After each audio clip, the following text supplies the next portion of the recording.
এই ভিডিওতে আমরা 100টা ওয়েল খনন করতে চলেছি। জল জল ও মাই গড!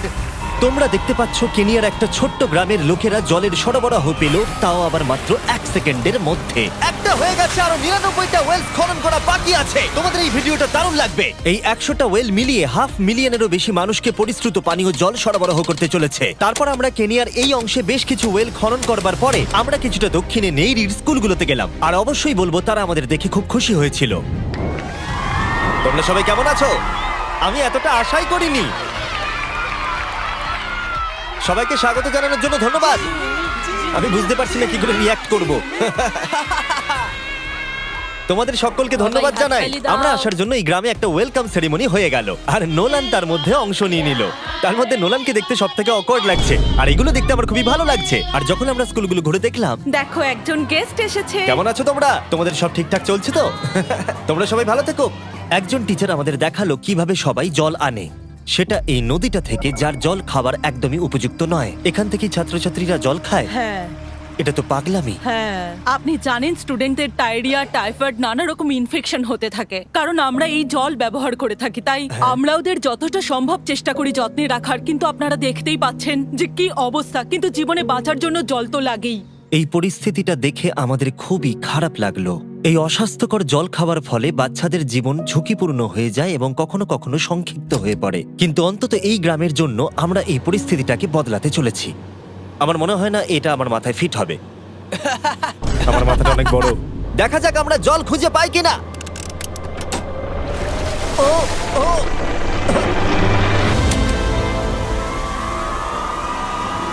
বৃষ্টি হচ্ছে, এটা তো দারুণ। মাটির উপরে জল উঠে আসার পরে সেগুলো ধরে রাখার জন্য আমরা এই বড় ব্যারেলগুলোকে নিয়ে এসেছি, যেগুলো ওয়াটার টাওয়ারের উপরে ফিট করা হবে। এই গ্রাম এবং প্রতিবেশী গ্রাম যে শুধু পরিষ্কার জল পাবে তাই নয়, বরং জলের প্রেসারও অনেকটাই বেশি পাবে। তার মানে হলো তাদের আর অপরিষ্কার জলে জামা কাপড় কাচতে হবে না। নাও টানো। নোলানের মায়ের সঙ্গে তুলনা করলে এটা কত ভারী হবে? প্রায় 2টো নোলানের মায়ের সমান। ওহ গড! ভাই আমি কিন্তু তোমাকে এখান থেকে ফেলে দেবো। ঠিক আছে, হয়ে গেছে। হ্যাঁ, রেখে দাও।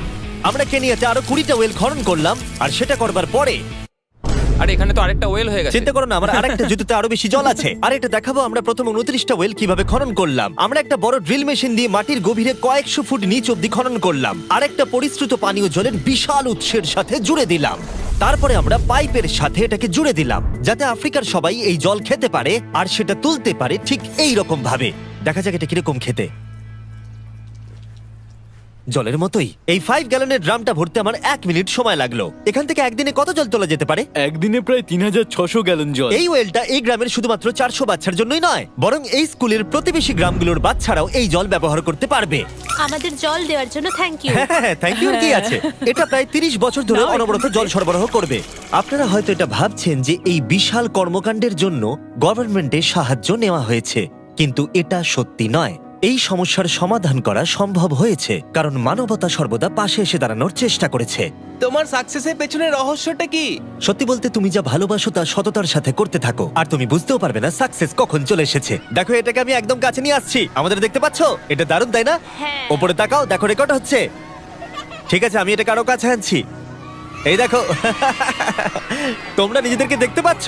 আমরা এই গ্রামের জন্য ওয়েল খনন করতে সক্ষম হয়েছি, এবং এই গ্রামের জন্য এবং আরো এরকম 12টা গ্রামের জন্য। আর যখন আমাদের ওয়েল খনন করা শেষ হলো, আমরা তো স্কুলগুলোকে কিছু ব্র্যান্ড নিউ কম্পিউটার দিয়ে সাহায্য করার চেষ্টা করলাম। আচ্ছা, আরো খুশি হবে তো? ওরা খুব Thank you. খুশি হবে, Thank খুব you so খুশি। পরিস্থিতিটা ভালো হয়েছে দেখে ভালো লাগছে। আমরা ক্লাসরুমগুলোকে সাজালাম নতুন ফার্নিচার দিয়ে, নতুন কিছু সেলফ রাখলাম, আর তার সাথে নতুন কিছু বই। সব স্টুডেন্টদের একটা করে সকার বল দিলাম। এটার জন্য ধন্যবাদ। Thank you, Mr. Beast. আর তাছাড়া প্রত্যেকটা ক্লাসে একটা করে হোয়াইট বোর্ড আর একটা করে প্রজেক্টর দিলাম। তোমাদের এই প্রজেক্টর ভালো লেগেছে? আচ্ছা। আমরা আগে চক ব্যবহার করতাম, তাতে খুব ধুলো হতো, কিন্তু এখন সবকিছু পরিষ্কার রয়েছে। আমরা অনেক ধন্যবাদ জানাচ্ছি। কোনো সমস্যা নেই, আমরা খুব কমই করতে পেরেছি। তারপরে যখন আমরা 45 নম্বর ওয়েলটা খনন করবার জন্য সাইটে গেলাম, তখন আমরা বুঝলাম পরিস্থিতিটা আরো কঠিন। যখনই তাদের জলের দরকার পড়ে, তাদের জঙ্গলের মধ্য দিয়ে কয়েক মাইল যেতে হয়, আর তারপরে আরো কয়েক মাইল যেতে হয়, আর এই যাত্রাটা একটা বিশাল পাহাড়ের মধ্য দিয়ে হয়। আমি খুব সকালে ঘুম থেকে উঠে পড়ি ওই 4টে নাগাদ, কারণ তাড়াতাড়ি আমি যাতে স্কুলে জল নিয়ে আসতে পারি। এখান থেকে এইভাবে জল নিয়ে যাওয়া একেবারেই সেফ নয়। এই জায়গাটা খুব স্লিপারি, পড়ে যাওয়ার যাওয়ার চান্স আছে। তাই যখন আমরা ওয়েল খনন করছিলাম ওরা আমাদের দেখালো যে ওরা কিভাবে জল নিয়ে আসে। তোমাদের এই যাত্রাটা দিনে কতবার করে করতে হয়? দিনে 2 বার। দিনে 2 বার করে? ওরে বাপরে, তাহলে স্টুডেন্টরা এই জিনিসগুলো নেয়? ও গড, 200 জন স্টুডেন্ট রোজ এটা করে। ভাবো এটা কতটা কঠিন। এটা খুবই কঠিন। ওরে বাপরে বাপরে, এই রাস্তাটা তো খুবই খাড়া। বাপরে, এই পাহাড়ি রাস্তা যেন শেষই হচ্ছে হ্যাঁ, না। এটা আমাদের রোজ করতে হয়। আমরা দেখে অবাক হচ্ছিলাম যে এই যাত্রাটা কতটা কঠিন, আর এই মানুষগুলোকে রোজ এইটা করতে হয় অল্প একটু জলের জন্য। যদিও এই জলটা পানের পক্ষে উপযুক্ত নয়। তোমরা সাধারণত এখান থেকে জল ভরো, হ্যাঁ। আর জল ভরার পরে এই জাগগুলোর ওয়েট হয় প্রায় 40 পাউন্ড, যেগুলো এই বাচ্চাগুলোর পক্ষে বয়ে নিয়ে যাওয়ার জন্য অনেকটাই বেশি। মহিলারা এইগুলো দুটো করে নিয়ে যায়। ও, তাহলে আমি ওটা চেষ্টা করে দেখব। আর যেই জাগগুলো ভর্তি হয়ে গেল, আমাদের আবার ফিরে আসার সময় হয়ে গেল। তাড়াতাড়ি করো, চলো। আরে এ তো দেখছি একটু ঘামেনি। না না, আমি করব। আর তারপরে কয়েক ঘন্টা কেটে গেল এই অস্বাস্থ্যকর জলগুলো নিয়ে আসতে। আর নতুন ওয়েলটা হলো তাদের স্কুল থেকে মাত্র 10 ফিট দূরত্বে। তাহলে এরা এখন এখানেই জল ভরতে পারবে। আমি খুবই ক্লান্ত। আর তারপরে আমরা পরের গ্রামে গেলাম, যেখানে আমরা 46তম ওয়েল খনন করব। কিন্তু সেখানে আমরা সমস্যার মুখে পড়লাম। আমরা দেখতে পেলাম এই গ্রামটা 2 ভাগে বিভক্ত এই বিশাল ভয়ঙ্কর নদীটা দ্বারা। এর জল এখন বেশি মনে হচ্ছে না, কিন্তু যখন বর্ষাকাল আসে তখন জল তীব্র গতিতে আসে আর এই ব্রিজটাকে ভাসিয়ে নিয়ে যায়। আর এই ব্রিজটা এত গুরুত্বপূর্ণ কারণ গ্রামের লোকজন এই দিকে বাস করে, আর হসপিটাল বা স্কুল হলো এই দিকে। তাই তাদের অনেকবার দিনের মধ্যে এই ব্রিজটাকে ক্রস করতে হয়। এই ব্রিজটা ভয়ঙ্কর হওয়া সত্ত্বেও এটাই তাদের একমাত্র এই অবলম্বন। নদীর যখন জল বেড়ে যায় তখন এখানকার মানুষ, শিক্ষার্থী এবং পশু পাখিকেও ভাসিয়ে নিয়ে যেতে পারে। এর আগে আমরা এই নদীটা পার করতে গিয়ে 3 জনকে হারিয়েছি। এই প্রাণ চলে যাওয়া অপূরণীয় ক্ষতি, এবং তা কখনোই মেনে নেওয়া যায় না। আমরা যেইটা শুনলাম, আমরা সিদ্ধান্ত নিলাম আমরা সাহায্য করব। সুতরাং যখন এখানে নতুন ব্রিজ তৈরির কাজ শুরু হলো, যেটা তাদের ওয়েলের কাছে নিয়ে যাবে, তখন আমরা 2000 মাইল পেরিয়ে চলে গেলাম কেনিয়া থেকে জিম্বাবুয়ের উদ্দেশ্যে। আমরা আফ্রিকাতে 1 সপ্তাহেরও বেশি রয়েছি, এবং আমাদের আরো ওয়েল খনন করতে হবে। তোমার গা দিয়ে গন্ধ বেরোচ্ছে। এটা অদ্ভুত, কিন্তু আজকে আমি স্নান করেছি। Wow!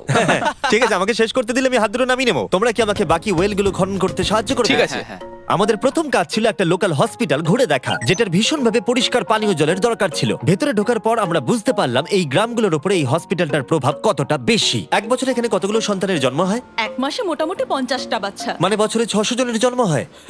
ওয়াও! কিন্তু দুর্ভাগ্যবশত অন্তঃসত্ত্বা মহিলাদের পানীয় জল পেতে কয়েক মাইল হেঁটে যাতায়াত করতে হয়, আর তারপরে এই ভারী বাকেটগুলোতে করে জল বয়ে নিয়ে যেতে হয়। যাই হোক, ভালো খবর হলো এটা, আমরা একটা নতুন মডার্ন ওয়েল পাম্প কনস্ট্রাকশন করছি।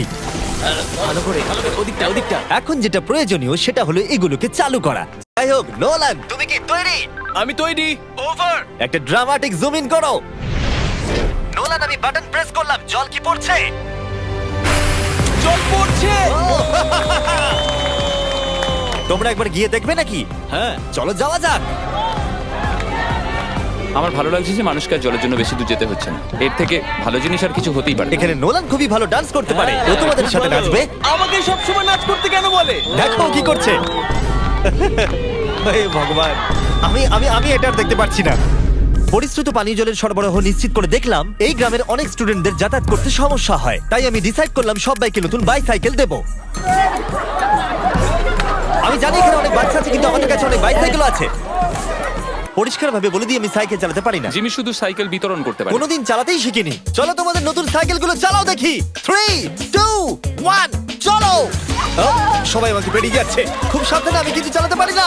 কারোর সঙ্গে আমার ধাক্কা লাগবে। তুমি কি চালাবে এটা? ঠিক আছে, যাও চালাও। ঠিক আছে। সাইকেল বিতরণ করবার পরে আমরা ওয়েল খনন করা চালিয়ে গেলাম যতক্ষণ আমরা পৌঁছলাম। ওয়েল নম্বর 69। এই সোলার পাওয়ার্ড ওয়েলগুলো বিশেষভাবে ডিজাইন করা হয়েছে গ্রামের কৃষকদের জন্য। চাষের জন্য প্রয়োজনীয় জল সরবরাহের পাশাপাশি শস্য এবং গবাদি পশুর জন্য, এমনকি ড্রাই সিজনেও আর কোনো বিদ্যুৎ ছাড়াই। প্রত্যেকটা প্যানেল 200 ওয়াটের। এটা পাম্পের সাথে অ্যাটাচ করা আছে। এই পাম্পটা প্রতি ঘন্টায় 5000 লিটার জল তোলে। বলতে গেলে এই গ্রামে আমরা আনলিমিটেড জল পাচ্ছি।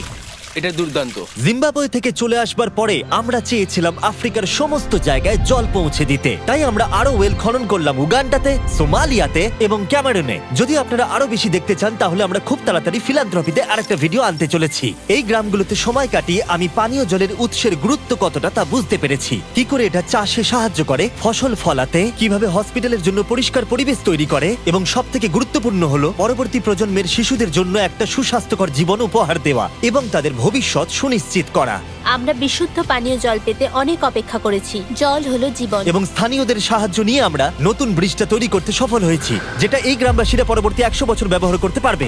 আমাদের জীবন এখন সুরক্ষিত, আমরা সব একসঙ্গে থাকতে পারবো, দুশ্চিন্তা দূর হয়ে গেছে। এই ভিডিওতে আমরা 100টা ওয়েল খনন করে অনেকের জীবন বদলে দিয়েছি, কিন্তু এটা যথেষ্ট নয়। তাই এই ভিডিও ছেড়ে যাওয়ার আগে আমি রিকোয়েস্ট করছি beastphilanthropy.org/wales এ যান অথবা ডেসক্রিপশনের লিংকে গিয়ে সম্ভব হলে কিছু টাকা ডোনেট করুন। আমরা এই ভিডিও থেকে 1 টাকাও প্রফিট করছি না। আমরা এখান থেকে পাওয়া টাকার পুরোটাই কাজে লাগিয়ে দেবো ওয়েল খনন করতে, যেটা তোমরা ভিডিওতে দেখলে পৃথিবীর চারিদিকে। আমি জানি এটা শুনতে খুবই অদ্ভুত যে একটা ইউটিউবার এই সবগুলো করছে, কিন্তু কাউকে তো এটা করতেই হবে। কিন্তু জানি না এটা কারা করবে, তাই আমরা করছি। আমরা যতটুকু করতে পেরেছি তাতে অনেকের জীবন বদলে যাবে বলে আশা করছি। আর ফাইনালি 100তম ওয়েল। ও মাই গড, আমাকে ক্ষমা করে দাও।